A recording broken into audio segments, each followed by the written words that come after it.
everybody, my name's Gail, and this is my June session for my 12-month art challenge that I put on myself.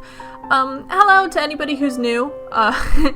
If you haven't noticed, between the last month and this month, I've had a fair more eyeballs on things that I've been doing, which is great. This is definitely not normal content for me, but I challenged myself to just continue drawing throughout the year. At least one big, in quotes, picture per month. And I wanted them to be themed around two characters that I had kind of just made up. A girl who can control fire and seems to have some tie to this dragon, and the dragon she has a tie to. The goal is obviously to progress and to get more comfortable with digital drawing, get more comfortable going out of my comfort space to try new things. And I really wanted to do that with this month's piece. Normally, for my backgrounds, if you look at them, you'll see that I do very basic stuff.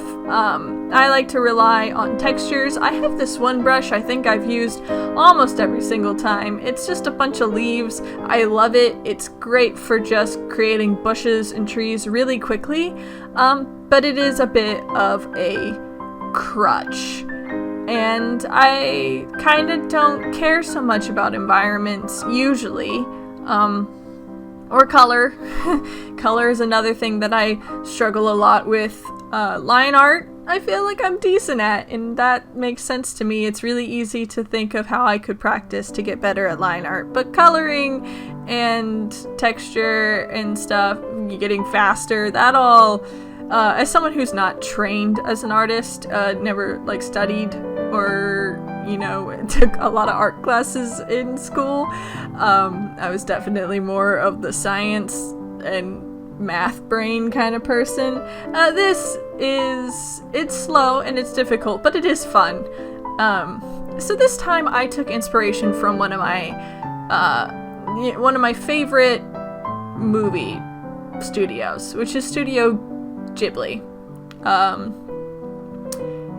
It's just, they make beautiful work, and I would love to be able to do anything close to what they do. But something that really is beautiful about what they do is how they have, animated characters that are kind of simple, and they have, very solid colors, very simplistic design for animation.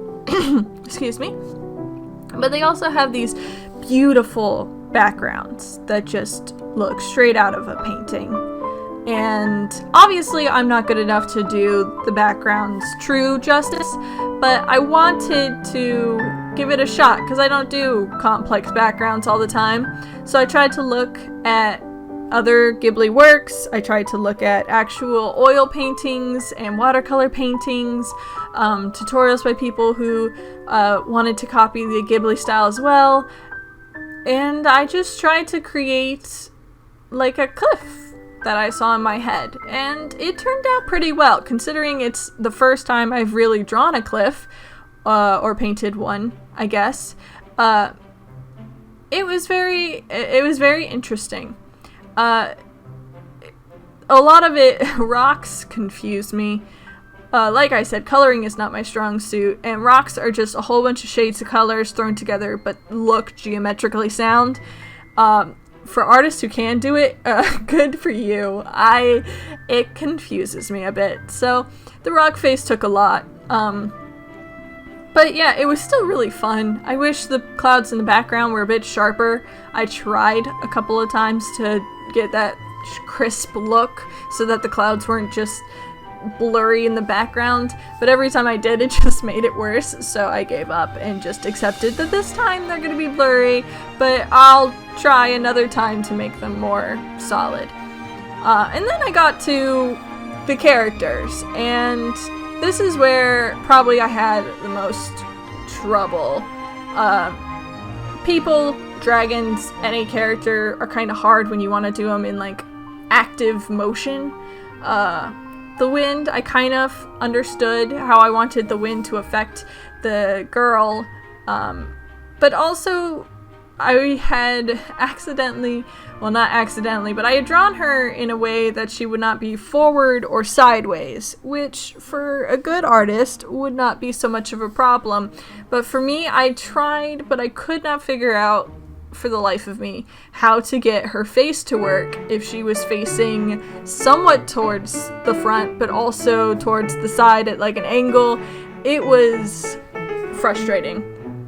So I did what I always do, which is cheat a little, and I turned her around so that her hair would cover all the hard parts that I didn't understand or didn't know how to do.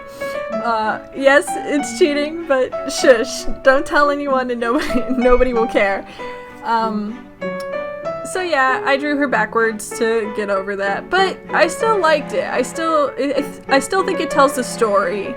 I tried to, make her face the dragon, and the dragon took some effort, but I did try a little harder to get that one to face the correct position instead of just turning the dragon around, which would be kind of ridiculous in this picture. But I think I did okay. It's been a while since I drew the girl fully, and it was fun to mess with her dress and stuff. And I kept them very simple. There were a lot of things like clothes folds and scales that I thought about adding, but part of the Ghibli style is that the animation is the people who are animated when they are further away, they lose more detail, and they are kept fairly simple for ease of animation. And obviously I probably didn't put as much detail as they do into most of their frames, but I kind of wanted to keep that aesthetic of a very beautiful painted background, but then very simple characters that, that carry the intent of movement.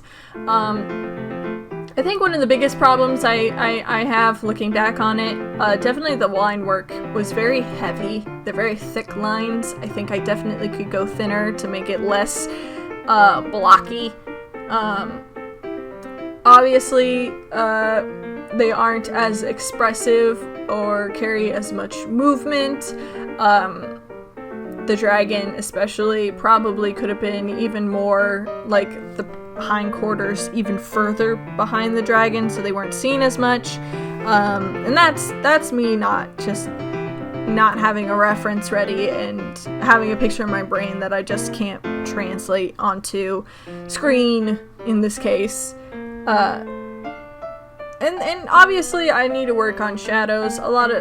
Since the whole scene was bright instead of what I usually do with these where she's holding a fire of some sort when I color it in, and there's shadows that I can just think about it logically and be like, here's where the shadows are.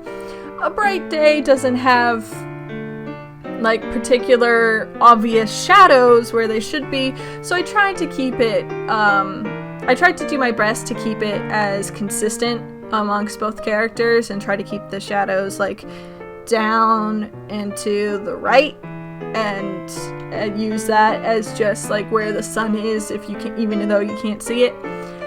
But it's a struggle. I'm not great at that, and I haven't done a lot of work with color, but I'm trying my best. So I think for what it is, it turned out pretty well, and I'm pretty proud of it just as something that I, put together. And then last, of course, I put, I thought it was a little too bright, my characters, compared to the rest of the scene, so I put a gray gradient over them so that they would be toned down a little bit. I don't know if that works too well or not, but I think that it worked pretty well. So I'm pretty proud of how this one turned out. Is it my best? Probably not, but it carries, I don't know, it's got some good points, and it allowed me to play with a actual environment instead of just a black space or generic trees.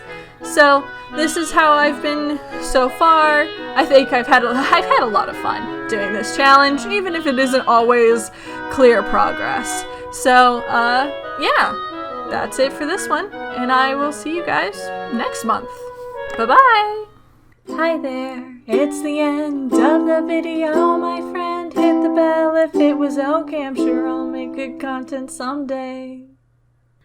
I'll play some games or do some drawing, Pokemon and fights with darling, video essays and reviews. I couldn't do it without you, so thanks, like and subscribe.